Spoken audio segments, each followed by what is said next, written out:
Hi, ఇలా మీ ముందుకు రావడానికి కారణం విశ్వంభర. చాలామందికి డౌట్ ఉంది, ఈ చిత్రం ఎందుకు డిలే అవుతుంది, ఆలస్యం అవుతుంది. ఈ ఆలస్యం, ఈ జాప్యం చాలా సముచితో నేను భావిస్తున్నాను.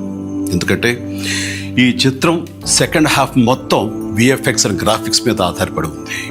మీకు అత్యున్నతమైన ప్రమాణాలతోటి, ద బెస్ట్ క్వాలిటీతోటి ఇది మీ ముందుంచాలి, మీకు అందివ్వాలన్న దర్శక నిర్మాతల ప్రయత్నమే ఈ జాప్యానికి ప్రధానమైన కారణం. ఎలాంటి విమర్శలకు తావివ్వకుండా శ్రద్ధాశక్తులతో తీసుకుంటున్న సముచితమైన సమయం ఇది. ఈ సినిమా రిలీజ్ ఎప్పుడెప్పుడా అని ఎదురు చూసే మీతో పాటు నాకు కూడా సమాధానంగా యూవి క్రియేషన్స్ వాళ్ళు ఒక చిన్న గ్లిమ్స్ని మనకు అందివ్వబోతున్నారు. ఈ చిత్రాన్ని చూడండి, ఆస్వాదించండి, విశ్వంభరను ఆశీర్వదించండి.